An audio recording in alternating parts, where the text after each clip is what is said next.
যার কুরবানিটা আল্লাহর কাছে কবুল হবে সেই একমাত্র ওই কন্যাকে বিবাহ করবে। হাবিল ভেড়া দুম্বা এগুলা পালন করত, কাবিল শস্য, এরপরে শস্য দানা গম এইগুলা সে ক্ষেত চাষ করত। হাবিল সুন্দর দেখে একটা দুম্বা একটা পাহাড়ের উপর রেখে আসলো, অনুরূপভাবে ওই পাহাড়ের উপর কাবিলও কিছু শস্য দানা এবং কিছু গম রেখে আসলো। ওই সময় কোরবানি কবুল হওয়ার নিয়ম এমন ছিল, যার কোরবানিটা আল্লাহ তাআলা কবুল করবেন তার ওই সম্পদ, তার ওই জিনিসের উপর আকাশ থেকে আসমান থেকে একটা আগুনের ফুলকি এসে ওটাকে জ্বালিয়ে ভস্ম করে দিত। যারটা জ্বালিয়ে ভস্ম করে দিবে তার কোরবানিটাই কবুল হবে। যখন আগুনের ওই ফুলকিটা এসে হাবিলের এই দুম্বাকে জ্বালিয়ে ভস্ম করে দিল, আবার চলে গেল। কাবিল দেখলো আমারটা তো হলো না, অর্থাৎ আমার কোরবানি কবুল হলো না। তখন সে তার ভাইকে, তার ভাইয়ের দিকে ইঙ্গিত করে বলল, আমি অবশ্যই তোমাকে হত্যা করব, কেননা আমার কুরবানি কবুল হয় নাই।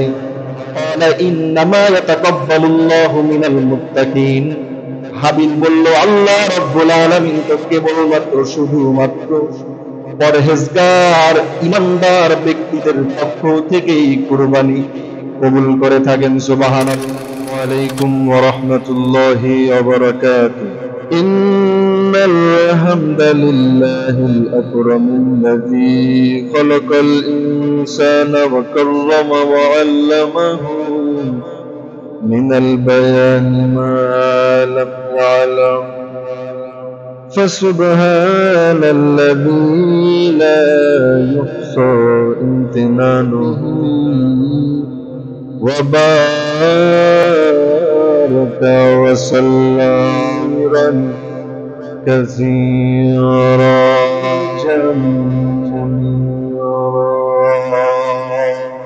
فقد قال الله تعالى ذلك من الشاهدين والشاكرين والذاكرين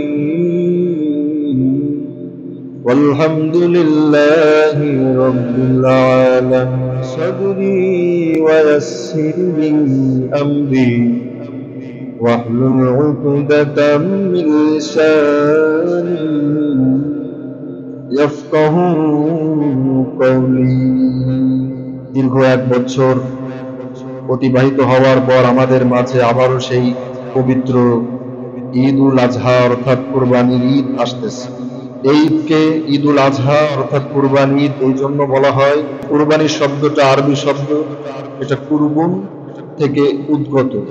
এর অর্থ হলো নৈকট্য লাভ করা, অর্থাৎ এই কুরবানি করার মাধ্যম দিয়ে আল্লাহর সাথে বান্দাদের সম্পর্কটা সুন্দর হবে, আল্লাহর নৈকট্য লাভ করা যাবে কুরবানি করার কারণে। অতএব যাদের উপরে কুরবানি ওয়াজিব হবে এবং হয়েছে, নিসাব পরিমাণ সম্পদের মালিক যদি কেউ হয়ে থাকে, অথবা কুরবানি 10ই জিলহজ 11-12 এই 3 দিনের ভিতরেও যদি ওই পরিমাণ সম্পদের মালিক হয়ে যায়, তার উপর কুরবানি ওয়াজিব হবে। কুরবানি সম্পর্কে আমরা জানতে পারলাম, কুরবানি শব্দের অর্থ হলো নৈকট্য লাভ করা। শরীয়তের পরিভাষায় নির্দিষ্ট দিনে, নির্দিষ্ট সময়ে, নির্দিষ্ট মাসে নির্দিষ্ট একটা জন্তুকে জবাই করাকে কুরবানি বলা হয়। ভাইরা আমার, এই কুরবানিটা শুধুমাত্র আমরা আল্লাহর সন্তুষ্টির জন্যই করে থাকি। এই কুরবানি করলে তো সবটা আমরাই ভোগ করি আমরা, অথচ বিধান দিয়েছেন কে বলেন? বিধান দিয়েছেন আমার আল্লাহ। আল্লাহ তাআলা বলতেছেন, আমার বান্দারা, আমার গোলামেরা, লা ইয়ানালাল্লাহু লুহুমুহা ওয়ালা দিমাউহা ওয়ালাকিন ইয়ানালুহুত তাকওয়া মিনকুম কাযালিকা সাখখারাহা লাকুম লিতুকাব্বিরুল্লাহা আলা মা হাদাকুম ওয়া বাশশিরিল মুহসিনিন। এই কুরবানির গোশত, কুরবানির রক্ত কোনো কিছু আমি আল্লাহর কাছে পৌঁছাই না। আমি তো আল্লাহ বিধান দিয়েছি তোমরা কুরবানি করো, কিন্তু রক্ত চাই না, গোশত চাই না, কিছু আমি আল্লাহ চাই না। তোমরাই খাবে, তোমাদের পয়সা থেকে তোমরাই কোরবানি করবে। আমি শুধুমাত্র চাই ও বান্দা তোমাদের পক্ষ থেকে তাকওয়া। তাহলে আল্লাহ তাআলা শুধু চান তাকওয়া। এই সমস্ত জিনিসগুলোকে আল্লাহ রাব্বুল আলামিন আমাদের জন্য নিযুক্ত করে দিয়েছেন। আল্লাহ তাআলা বলতেছেন, নবী আমার সৎকর্মশীল যারা হবে তাদেরকে সুসংবাদ দিন। সৎকর্মশীলরা আমার বিধানকে বাস্তবায়িত করবে, তারা পালন করবে।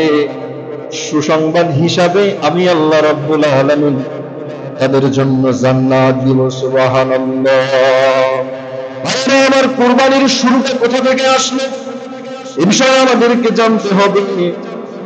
মানব জাতির আদি পিতা হযরত আদম আলাইহিস সালামের দুই পুত্র হাবিল ও কাবিলের, তাদের থেকে এই কুরবানির প্রথাটা আসছে। তাদের মাধ্যমে এই কুরবানিটা শুরু হয়েছিল।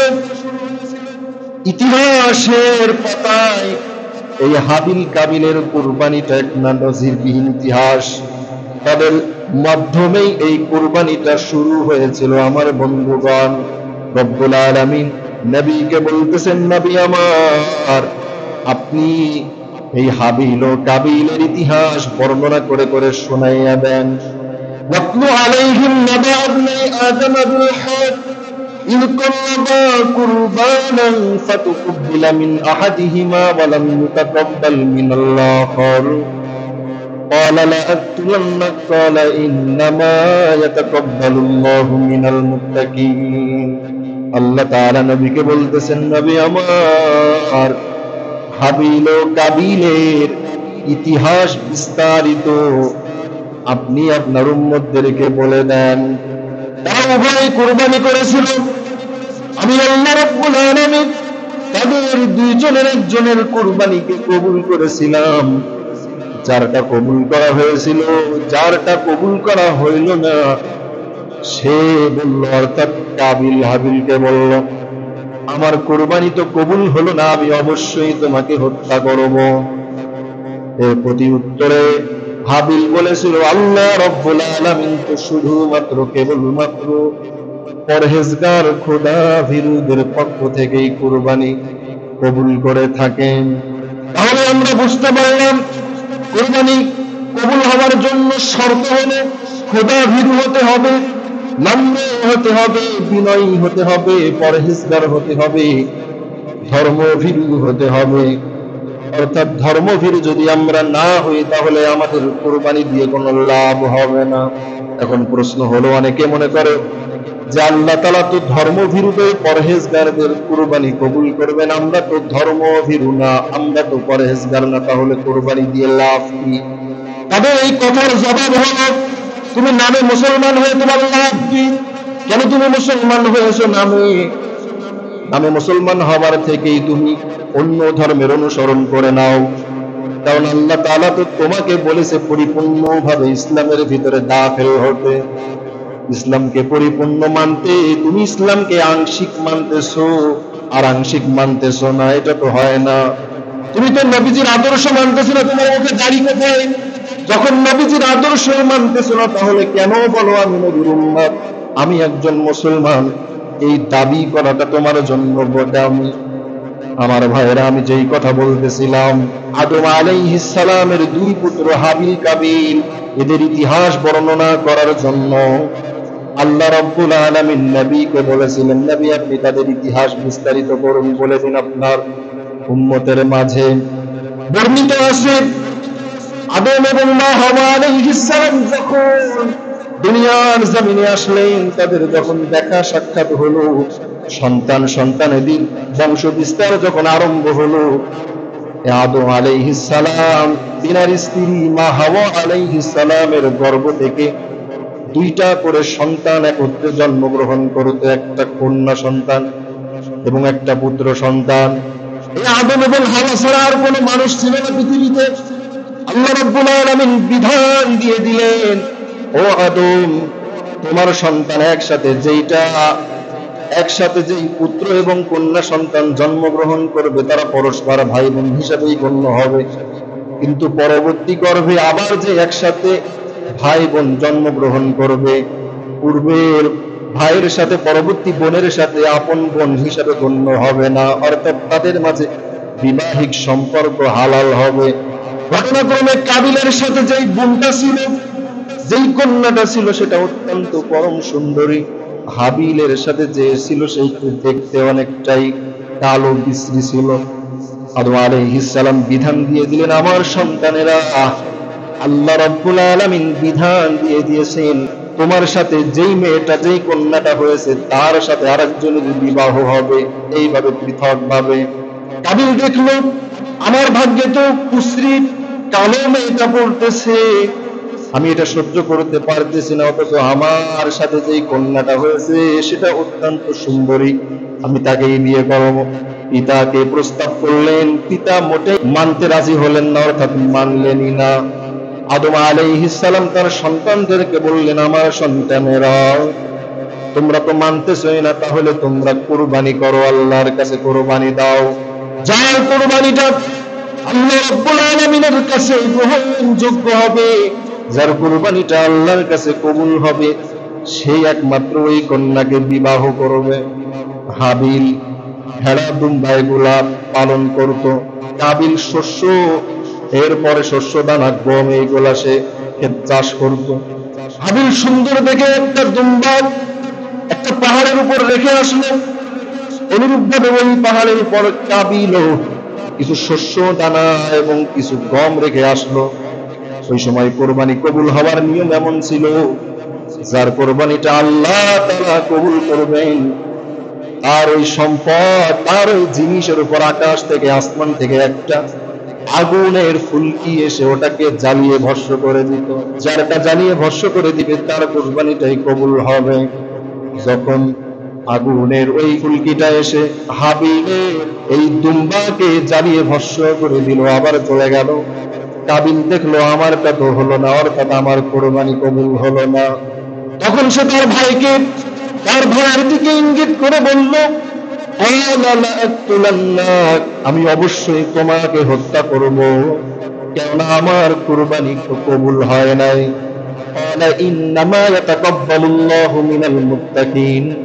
হাবিল বলল, আল্লাহ রাব্বুল আলামিন তো কেবলমাত্র শুধুমাত্র পরহেজগার ইমানদার ব্যক্তিদের পক্ষ থেকেই কুরবানি কবুল করে থাকেন। সুবহানাল্লাহ। আমার বন্ধুগণ, এরপরে হাবিল তার ভাইকে লক্ষ্য করে বলল, লাইন বাসাতা ইলাইয়া ইয়াদাকা লিতাকতুলানি মা আনা বিবাসিতি ইয়াদিয়া ইলাইকা লিআকতুলাক ইন্নী আখাফুল্লাহ রাব্বাল আলামিন। হাবিল তার ভাইকে কাবিলকে লক্ষ্য করে বলল, ভাই আমার, তুমি যদি আমাকে হত্যা করার জন্য তোমার হাতকে অগ্রসর করো, তোমার হাতকে যদি তুমি বাড়িয়ে দাও, আমি হাবিল তোমাকে আঘাত করার জন্য, তোমাকে হত্যা করার জন্য তোমার দিকে হাত বাড়াবো না, কেননা আমি সেই মালিকের ইবাদত করি, সেই মালিক রব্বুল আলামিন আমাকে সৃষ্টি করেছেন। সুবহানাল্লাহ। হাবিল তার ভাইকে বলল, ও ভাই, তুমি আমার উপর যে সমস্ত গুনাহগুলো আছে, আমার পাপ সহ তোমার পাপ সহ তুমি একত্রে নিয়ে তুমি জাহান্নামে চলে যাও, অর্থাৎ আমাকে যদি তুমি হত্যা করো, আমার যে সমস্ত গুনাহগুলো ছিল তোমার গুনাহগুলো একসঙ্গে নিয়ে তুমি জাহান্নামে যাও। এরপরে কাবিল তার ভাইকে হত্যা করার জন্য তার মনটা প্ররোচিত করলো, মন বারবার তাকে বলতেছে, তোর ভাইকে তুই হত্যা কর। فطوعت له نفسه قتل أخيه فقتله فأصبح من الخاسرين। পরিশেষে সে তার ভাইকে হত্যা করে ফেলল। নাউজুবিল্লাহ। ফলে সে ক্ষতিগ্রস্তদের অন্তর্ভুক্ত হয়ে গেল। হত্যা করার পর এরপর সে এই লাশ কি করবে? বাসায় তো নিয়ে যাওয়া সম্ভব হবে না, কোথায় রাখবে? চিন্তায় পড়ে গেল।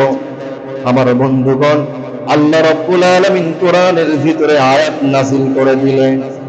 আমি যে সমস্ত কথাগুলো বলতেছি সব কথাগুলো কোরআনের ভিতরে আছে, মিলায়ে দেখবেন। ইতিহাসের সমস্ত ইসলামের ঘটনা অধিকাংশই কোরআনের ভিতরে বলে দেওয়া আছে। আল্লাহ রাব্বুল আলামিন নবীকে বলেছেন, নবী আমার এই সমস্ত ইতিহাসগুলা আপনি আপনার উম্মতদেরকে বয়ান করে করে শোনাবেন। শুধু যে তারা শুনবে তা নয়, এটার থেকে তারা শিক্ষা গ্রহণ করে তাদের জীবনকে তারা সুন্দর করবে। এরপরে ভাইয়েরা আমার, আল্লাহ তাআলা আয়াত নাযিল করে দিলেন, فبعث الله غرابا يبحث في الأرض ليريه كيف يواري سوءة أخيه قال يا ويلتى أعجزت أن أكون مثل هذا الغراب فأواري سوءة أخي فأصبح من النادمين। আল্লাহ রাব্বুল আলামিন দুইটা কাক পাঠালেন। এই দুইটা কাক আসমান থেকে ঠুকাঠুকি করতে করতে একটা মারা গেল, পড়ে গেল, আর একটা কাক জমিনে উঠে উড়াল দিয়ে আসলো। আসার পরে ওই যে কাকটা জীবিত আছে, পা দিয়ে আর মুখ দিয়ে মাটি খুঁড়ে খুঁড়ে ওই তার আর একটা কাক সহপাঠী যেই কাকটা ছিল সেই কাককে সে এই মাটির ভিতরে, গর্তের ভিতরে ঢুকাইয়া আবার পা দিয়ে মুখ দিয়ে মাটিটা দিয়ে দিল। অর্থাৎ আল্লাহ তাআলা সবক হিসাবে এই হতভাগা কাবিলে দিলেন যে তোর ভাইকে তুই হত্যা করেছিস, এখন তো কোথাও রাখতে পারতেছিস না, শিক্ষা গ্রহণ কর। এই কাককে আমি আল্লাহ তাআলা শিক্ষার জন্য তোর কাছে পাঠিয়ে দিয়েছি। আমার ভাইয়েরা, এটা ছিল সর্বপ্রথম কুরবানির ইতিহাস। এটা কাবিল আর হাবিলের মধ্য দিয়ে তাদের মাধ্যমে শুরু হয়েছিল।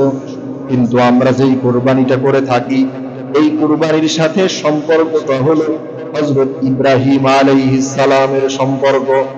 অর্থাৎ ইব্রাহিম আলাইহিস সালাম এবং ইসমাঈল আলাইহিস সালাম তিনারাও কুরবানি করেছিলেন। তাদের সাথে সম্পর্কটা হয়ে তাদের কুরবানিকে আল্লাহ রাব্বুল আলামিন পছন্দ করে নিয়ে উম্মতে মুহাম্মাদীর উপর এই কুরবানিটাকে ওয়াজিব করে দিয়েছেন। সুবহানাল্লাহ।